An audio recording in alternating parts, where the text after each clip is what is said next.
Chapter 3. Edmund and the Wardrobe. Lucy ran out of the empty room into the passage and found the other three. "It's all right," she repeated. "I've come back."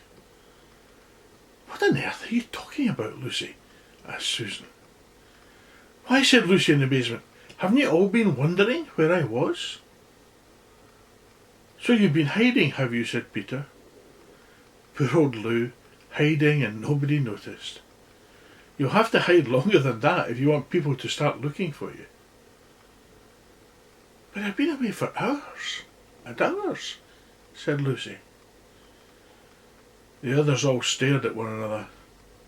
"Batty," said Edmund, tapping his head. "Quite batty." "What do you mean, Lou?" asked Peter. "What I said," answered Lucy. "It was just after breakfast when I went into the wardrobe, and I have been away for hours and hours, and had tea and all sorts of things have happened." "Don't be silly, Lucy," said Susan. "We've only just come out of the room a moment ago, and you were there then." "She's not being silly at all," said Peter. "She's just making up a story for fun, aren't you, Lou? And why shouldn't she?" "No, Peter, I'm not," she said. It's a magic wardrobe. There's a wood inside it, and it's snowing, and there's a faun and a witch, and it's called Narnia. Come and see." The others did not know what to think, but Lucy was so excited that they all went back with her into the room. She rushed ahead of them, flung open the door of the wardrobe and cried, "Now go in and see for yourselves." "Why, you goose," said Susan, putting her head inside and pulling the fur coats apart. "It's just an ordinary wardrobe. Look, there's the back of it." Then everyone looked in and pulled the coats apart, and they all saw, Lucy herself saw, a perfectly ordinary wardrobe.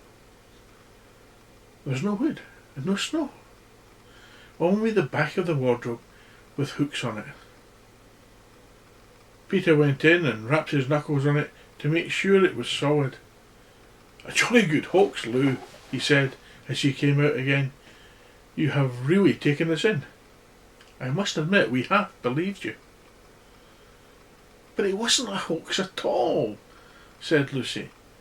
"Really and truly it was all different a moment ago."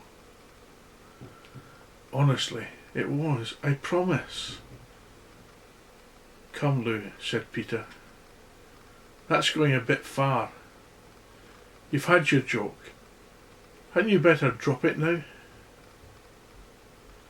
Lucy grew very red in the face and tried to say something, though she hardly knew what she was trying to say, and burst into tears. For the next few days she was very miserable. She could have made it up with the others quite easily at any moment if she could only have brought herself to say that the whole thing was only a story, made up for fun. But Lucy was a truthful girl, and she knew that she was really in the right, and she could not bring herself to say this. The others, who thought she was telling a lie, and a silly lie too, made her very unhappy. The two elder ones did this without meaning to do it, but Edmund could be spiteful. And on this occasion he was spiteful. He sneered and he jeered at Lucy and kept on asking her if she'd found any other new countries in other cupboards all over the house. What made it worse was that these days ought to have been delightful. The weather was fine and they were out of doors from morning to night, bathing, fishing, climbing trees and lying in the heather. But Lucy could not properly enjoy any of it. And so things went on until the next wet day.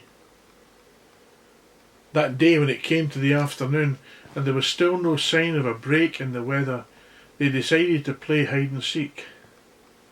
Susan was it, and as soon as the others scattered to hide, Lucy went to the room where the wardrobe was. She did not mean to hide in the wardrobe because she knew that would only set the others talking again about the whole wretched business. But she did want to have one more look inside. For by this time she was beginning to wonder herself whether Narnia and the Faun had not been a dream. The house was so large and complicated and full of hiding places that she thought she would have time to have one look into the wardrobe and then hide somewhere else. But as soon as she reached it, she heard steps in the passage outside, and then there was nothing for it but to jump into the wardrobe and hold the door closed behind her. She did not shut it properly because she knew that it is very silly to shut oneself into a wardrobe, even if it is not a magic one. Now the steps she had heard were those of Edmund, and he came into the room just in time to see Lucy vanishing into the wardrobe. He at once decided to get into it himself, not because he thought it was a particularly good idea or a good place to hide, but because he wanted to go on teasing her about her imaginary country. He opened the door. There were coats hanging up as usual, and the smell of mothballs and darkness and silence, and no sign of Lucy. "She thinks I'm Susan come to catch her," said Edmund to himself, "so she's keeping very quiet at the back." He jumped in and shut the door, forgetting what a foolish thing this is to do.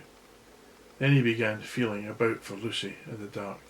He expected to find her in a few seconds and was very surprised when he did not. He decided to open the door again and let in some light, but he could not find the door either. He didn't like this at all and began groping wildly in every direction. He even shouted out, "Lucy! Lou, where are you? I know you're here." There was no answer, and Edmund noticed that his own voice had a curious sound. Not the sound you'd expect to hear in a cupboard, but a kind of open air sound. He noticed that he was unexpectedly cold, and then he saw light. "Thank goodness," said Edmund, "the door must have swung open on its own accord." He forgot all about Lucy and went towards the light, which he thought was the open door of the wardrobe. But instead of finding himself stepping out into the spare room, he found himself stepping out from the shadow of some thick, dark fir trees into an open place in the middle of a wood. There was crisp, dry snow under his feet, and more snow lying on the branches of the trees. Overhead there was a pale blue sky, the sort of sky one sees on a fine winter day in the morning. Straight ahead of him, he saw between the tree trunks the sun just rising, very red and very clear. Everything was perfectly still, as if he were the only living creature in that country. There was not even a robin or a squirrel among the trees, and the wood stretched as far as he could see in every direction. He shivered. He now remembered that he'd been looking for Lucy, and also how unpleasant he had been to her about her imaginary country, which now turned out not to have been imaginary at all. He thought she must be somewhere quite close, and so he shouted, "Lucy! Lucy! I'm here too! Edmund!" There was no answer. "She's angry about all the things I've been saying lately," thought Edmund. And though he did not like to admit that he had been wrong, he also did not much like being alone in this strange, cold, quiet place. He shouted again, "I say, Lou, I'm sorry. I didn't believe you. I see now you were right all along. Do come out and make it Pax." There was no answer.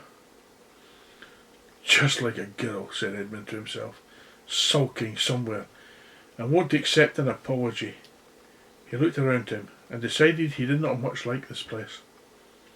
He had almost made up his mind to go home when he heard, far off in the wood, a sound of bells. He listened, and the sound came nearer and nearer. And at last there swept into view a sledge drawn by 2 reindeer. The reindeer were about the size of Shetland ponies, and their hair was so white that even the snow hardly looked white compared with them. The branching horns were gilded and shone like something on fire when the sunrise caught them. The harness was of scarlet leather and covered with bells. On the sledge driving the reindeer sat a fat dwarf who would have been about 3 feet high if he'd been standing. He was dressed in polar bear's fur, and on his head he wore a red hood with a long gold tassel hanging down from its point. His huge beard covered his knees and served him instead of a rug. But behind him, on a much higher seat, in the middle of the sledge, sat a very different person. A great lady, taller than any woman that Edmund had ever seen. She also was covered in white fur up to her throat, and held a long, straight, golden wand in her right hand, and wore a golden crown on her head.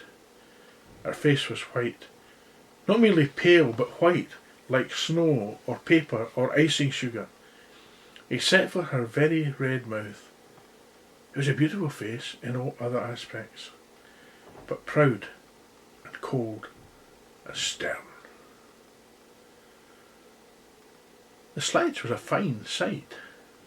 As it came sweeping towards Edmund with its bells jingling and the dwarf cracking his whip and the snow flying up on each side. "Stop!" said the lady, and the dwarf pulled the reindeer up so sharply that they almost sat down. Then they recovered themselves and stood champing their bits and blowing in the frosty air. The breath coming out from their nostrils looked like smoke. "And what, pray, are you?" said the lady, looking hard at Edmund. My name's Edmund," said Edmund rather awkwardly. He did not like the way she looked at him. The lady frowned. "Is that how you address a queen?" she asked, looking sterner than ever.